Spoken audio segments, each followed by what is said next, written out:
बाबा तेरी मुरली दिल ले गई, उतरी जो दिल में वो धीरे धीरे, पावन हुआ रे मैं धीरे धीरे। बाबा तेरी मुरली दिल ले गई, बाबा तेरी दृष्टि दिल ले गई। ओ हो ला ला ला।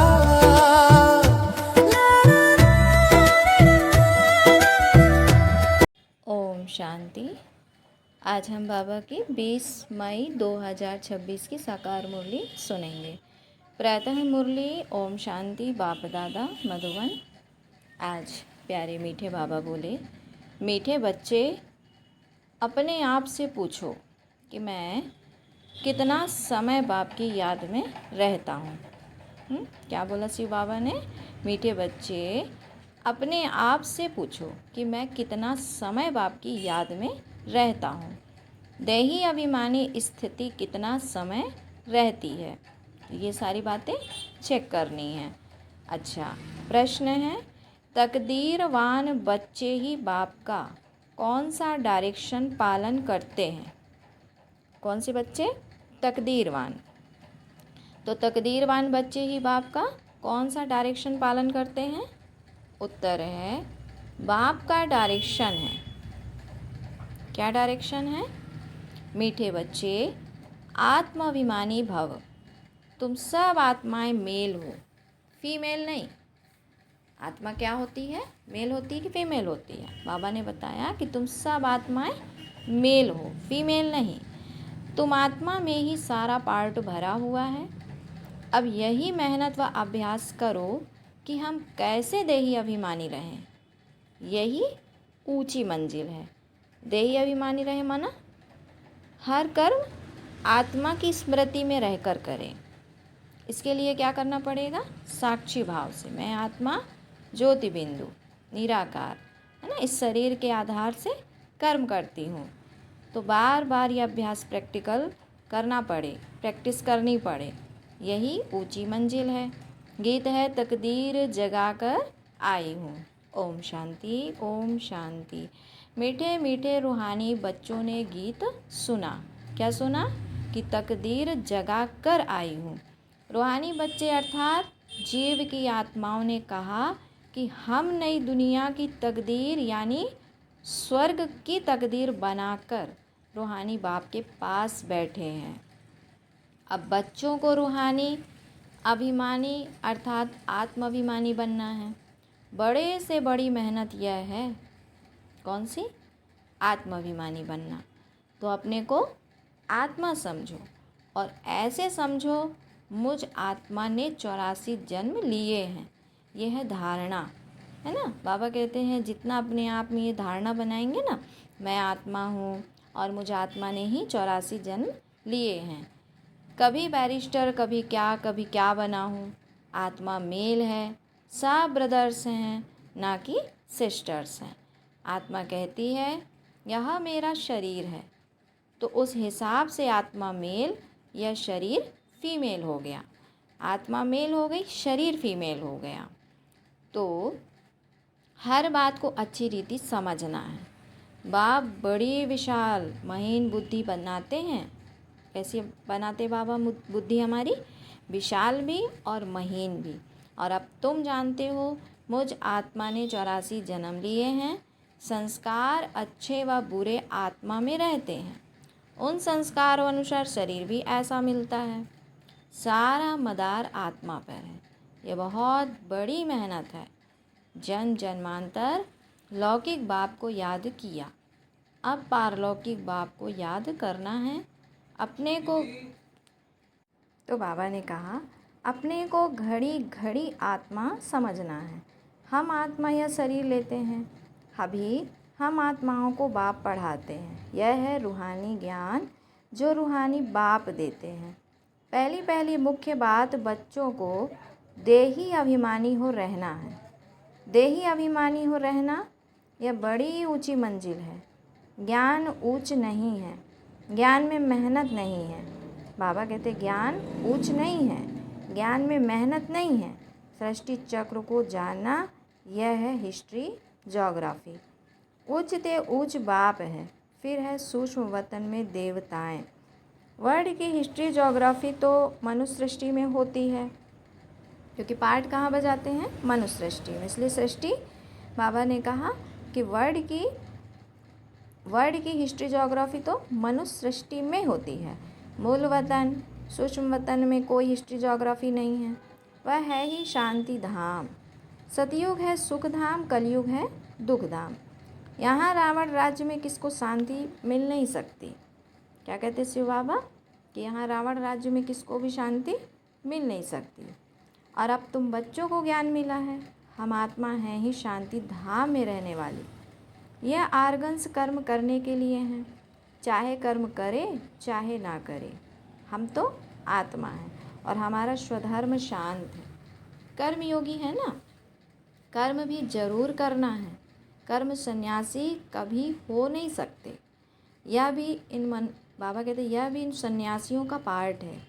घर बार छोड़ जाते हैं, खाना नहीं पकाते, गृहस्थियों से भिक्षा मांगते, फिर भी उन गृहस्थियों के पास खाते हैं ना। क्या कहा शिव बाबा ने कि जो सन्यासी होते हैं घर बार छोड़ जाते, खाना नहीं पकाते, गृहस्थियों से भिक्षा मांगते हैं, फिर उन गृहस्थियों के पास खाते हैं ना। तो घर बार छोड़कर कर्म तो फिर भी करते हैं। कर्म संन्यास तो हो ही नहीं सकता। अगर जा रहे हैं, मांग कर खा रहे हैं, तो भी तो कर्म कर रहे हैं ना, तो कर्म संन्यास तो हो ही नहीं सकता। कर्म संन्यास तब है जब आत्मा शांति धाम में रहती है ना। शांति धाम का मतलब जब आत्मा इस शरीर से मुक्त होके उस स्टेज पे रहती है जहाँ पर संकल्प ही नहीं है कि मुझे खाना है, पीना है, काम करना है, तब कहलाए वास्तव में आत्माभिमानी। शांति धाम की स्टेज, वहाँ कर्मेंद्रियाँ ही नहीं हैं तो कर्म कैसे करेंगे। इसको कर्म क्षेत्र कहते हैं। किसको? इसको, जहाँ भी हम बैठे हैं साकार लोक में, तो कर्म क्षेत्र पर सबको आना पड़ता है। वह है शांति धाम अथवा मूल वतन। ऐसा नहीं कि ब्रह्म में आत्मा को लीन होना है, आत्माएं शांति धाम में रहने वाली है, फिर यहाँ कर्म क्षेत्र पर पाठ बजाने आती है। तो यह है डिटेल की बातें। नेट सेल में तो कहते हैं अपने को आत्मा निश्चय करो और बाप को याद करो तो भी कर्म विनाश हो जाए। सार में बाबा क्या समझाते हैं कि अपने को आत्मा समझो और बाप को याद करो तो भी कर्म विनाश हो जाए। इसको ही भारत का प्राचीन योग कहा जाता है। वास्तव में इनको योग भी नहीं, याद कहना चाहिए। योग माना, योग का शब्द कठिन हो जाता है ना, तो क्या कहना चाहिए? याद, याद करना। इसमें मेहनत है। योगी बहुत कम बनते हैं। योगी बाबा कहते बहुत कम बनते हैं। योग की शिक्षा पहले चाहिए, बाद में ज्ञान। तो पहले है बाप की याद। बाप कहते हैं देही अभिमानी बनो। यह है रूहानी याद की यात्रा, ज्ञान की यात्रा नहीं। इसमें बहुत मेहनत करनी पड़े। कोई तो भल बीके कहलाते तो हैं, परंतु बाप को याद ही नहीं करते। कैसे? अब बीके हैं तो बीके का मतलब ही है बाप को याद करने वाले। फिर भी बाबा ने ऐसा क्यों बोला कि बीके कहलाते तो हैं परंतु बाप को याद नहीं करते। इसलिए बोला कि बाप के तो भले बने लेकिन देह अभिमान छोड़ते नहीं हैं, जो बाप की याद नहीं रहती है। तो बाप आकर ब्रह्मा द्वारा तुम बच्चों को देही अभिमानी बनाते हैं। यह देह अभिमानी थे, अभी देही अभिमानी बनने का पुरुषार्थ चल रहा है। पुरुषार्थ माना पुरुष अर्थ चल रहा है, पुरुष माना आत्मा के अर्थ कर्म चल रहा है। ब्रह्मा कोई भगवान नहीं है, यहाँ तो सब मनुष्य मात्र पतित हैं। पावन श्रेष्ठाचारी एक भी नहीं।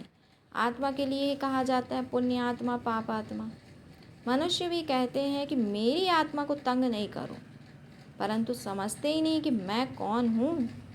पूछा जाता है हे जीव की आत्मा, तुम क्या धंधा करते हो? कहेंगे मैं आत्मा इस शरीर द्वारा फलाना धंधा करता हूँ।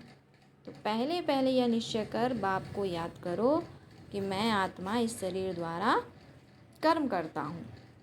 यह रूहानी नॉलेज सिवाय बाप के कोई दे ना सके।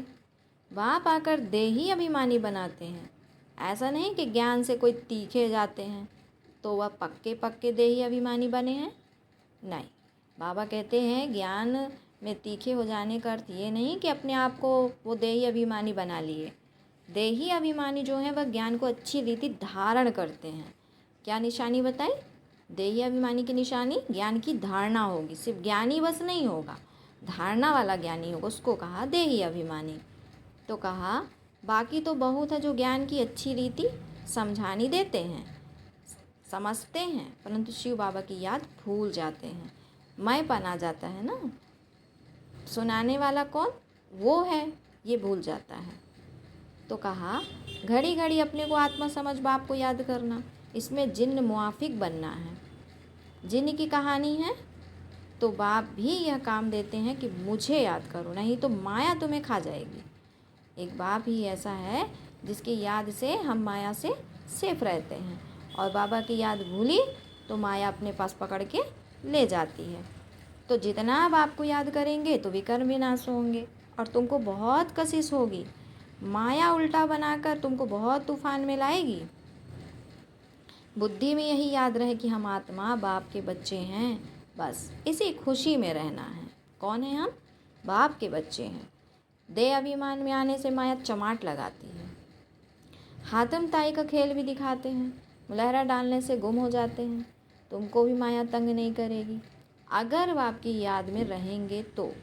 इस पर युद्ध चलती है कि तुम पुरुषार्थ करते हो याद करने का, लेकिन माया ऐसा नाक से पकड़ेगी जो याद करने ही नहीं देगी।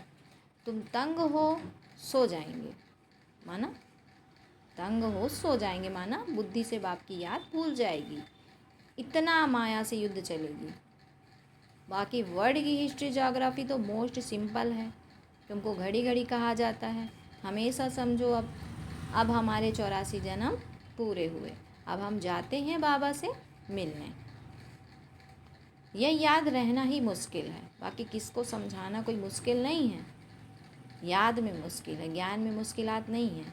ऐसा नहीं हम तो बहुत अच्छा समझाते हैं, नहीं, पहली पहली बात है ही याद की।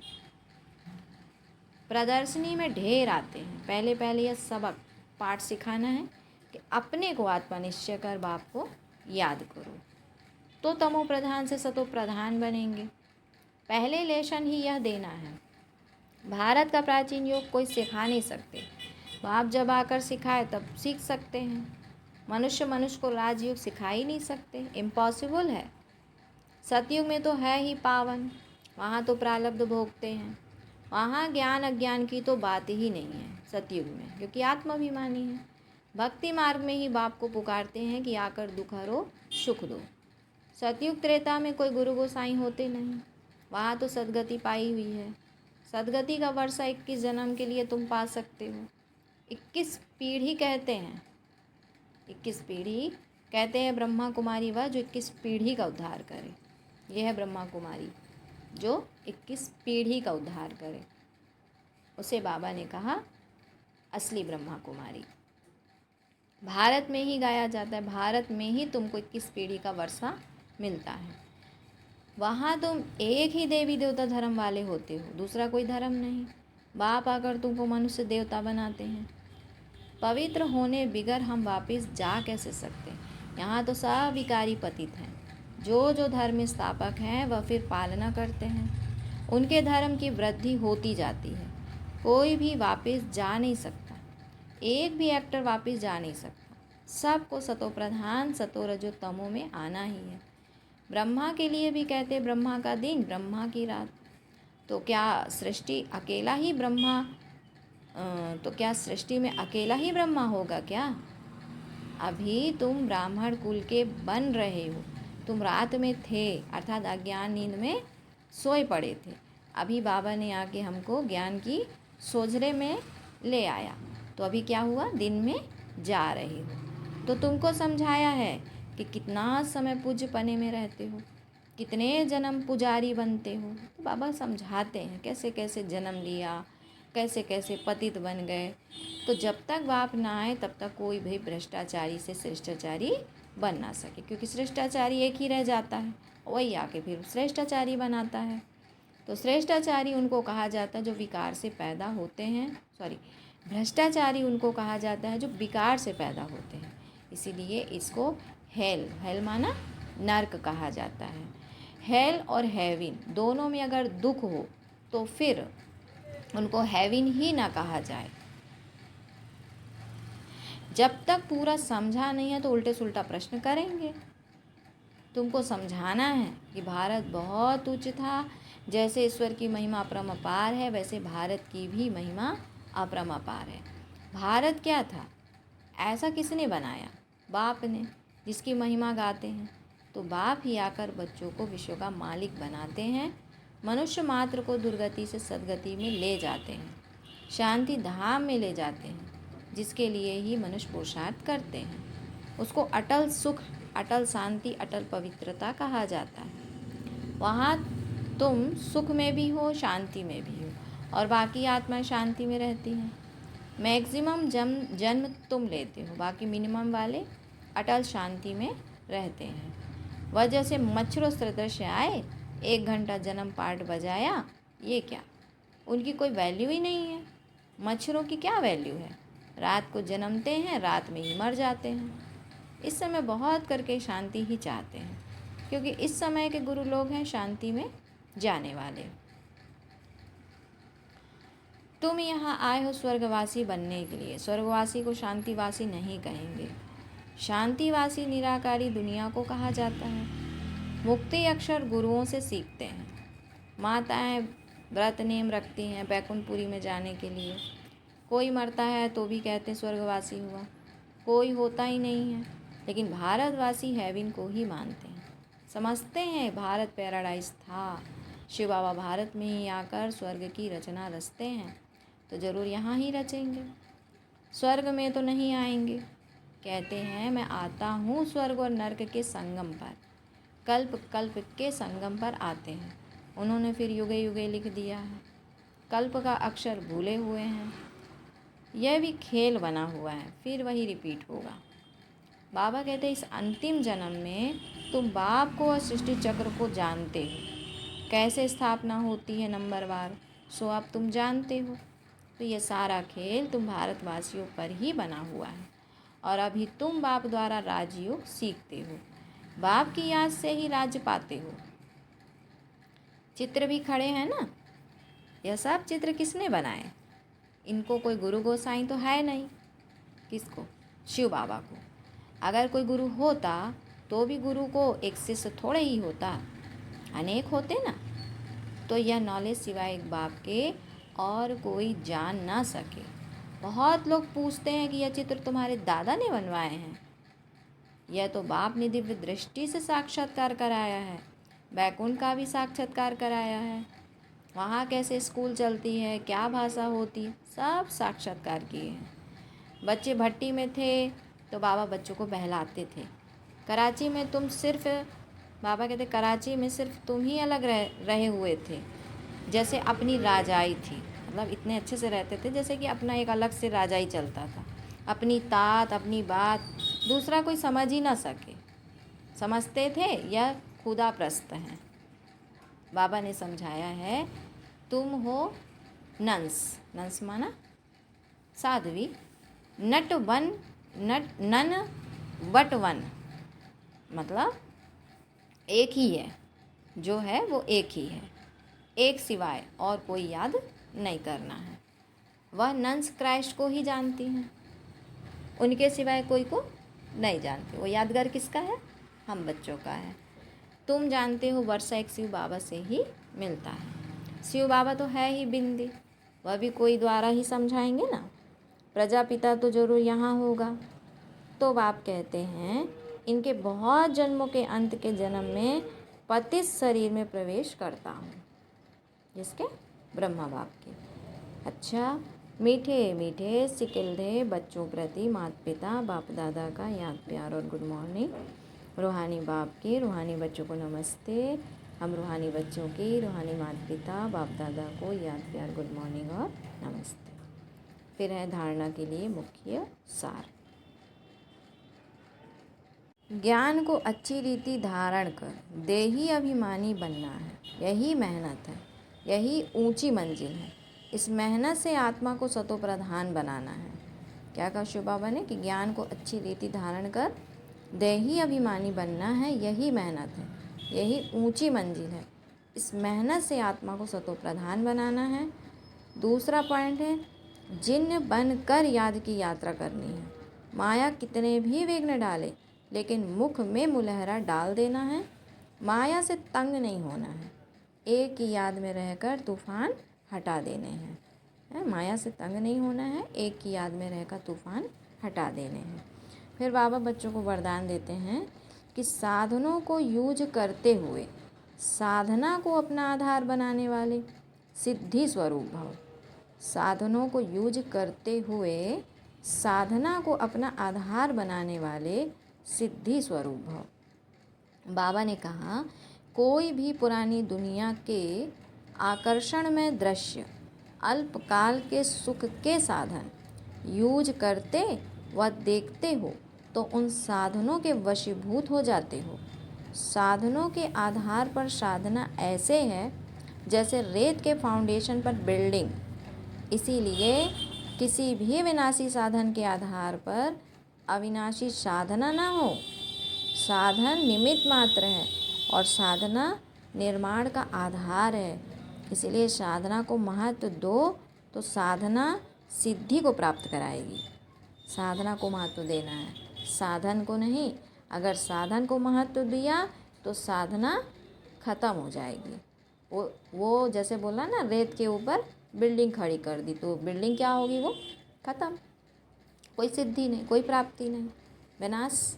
इसलिए बाबा ने बोला कि साधना को महत्व देना, ना कि साधन को। अपनी पढ़ाई लिखाई जो भी करनी है ऐसे करनी है कि उन साधनों से हमारी पढ़ाई लिखाई का कोई संबंध ना हो। हमारा ज्ञान योग का साधनों से कोई ऐसा डिपेंड ना हो जो हम उसके बिना अपनी पढ़ाई अपना ज्ञान योग ना कर सके। इसलिए बाबा देखो कोई भी चीज़ बनवाया, चित्र बनवाया और जो भी हमारा ज्ञान योग के लिए कमरा हॉल सब बनवाते हैं, ये हमें प्रैक्टिस कराई जाती है कि पहले हम बच्चे होते हैं तो हमें ये सब चीज़ों की ज़रूरत पड़ती है। जैसे छोटे बच्चों को पहले छोटा बड़ा पढ़ाते, ABCD पढ़ाते तो उनको कैलेंडर की ज़रूरत पड़ती है। लेकिन जैसे ही वो बच्चों की बुद्धि में वो बातें सब सेट हो जाती हैं, फिर उन सब चीज़ों की ज़रूरत नहीं पड़ती। ऐसे ही बाबा कहते हैं हमारे को भी निराधार पावरफुल बनना है, कोई आधार नहीं चाहिए, है ना।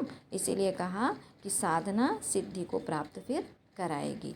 स्लोगन है किसी भी कमजोरी का अंश है तो वंश पैदा हो जाएगा और परवश बना देगा। माना छोटी छोटी सी कमी अगर रह जाती है तो कब वो धोखा देने के निमित्त बन जाए पता ही नहीं चलता। इसलिए बाबा कहते हैं छोटी छोटी सी भी कमजोरियों को पूरी तरीके से जांच करके उसे निकाल कर ख़त्म करो, ताकि वो भविष्य में कभी भी हमारे को ऊपर चढ़ने में विघ्न रूप बने ना, है ना। तो किसी भी कमजोरी का अंश अगर है तो वंश का रूप हो जाएगा, परवश बना देगा। आज का व्यक्ति सारा क्या है कि बुद्धि को एक ठिकाने पर टिकाने की जो युक्ति मिली है वह स्मृति में रखो। हिलने ना दो, देह और देह की दुनिया से न्यारे बन मन बुद्धि के विमान से सेकेंड में आकारी और निराकारी स्थितियों का अनुभव करो। बुद्धि को हिलने ना दो, नहीं तो युद्ध के समय बहुत व्यर्थ जाता है। व्यर्थ समय बहुत जाएगा ना, युद्ध करेंगे तो समय बहुत व्यर्थ जाएगा। और हमारा एक एक सेकंड बाबा कहता है उस ब्रॉड ड्रामा में कितना लंबा टाइम तक चलता है, चाहे सुख का हो चाहे दुख का हो। इसलिए बाबा कहते हैं अभी एक एक सेकंड को सुख में जियो। जितना हम यहाँ सुख की दुनिया बना लेंगे वहाँ हमारे भविष्य में और उतना ही लंबा समय हम सुख का पार्ट प्ले करेंगे। तो यहाँ बैठे बैठे बाबा कहते जैसे तपस्वी सदैव आसन पर बैठते हैं वैसे अपनी एक रस स्थिति के आसन पर विराजमान रहो, तब भविष्य सिंहासन मिलेगा। जो भविष्य का सिंहासन है, शुद्ध पवित्र सिंहासन, वो बच्चों को प्राप्त हो जाएगा। अच्छा, ओम शांति, ओम शांति। शुक्रिया बाबा, शुक्रिया। बहाने मिलाता है मेरी यादों में तुम, मेरी बातों में तुम, मेरी सांसों में तुम, मेरी राहों में तुम, बोले मेरी धड़कन धीरे धीरे।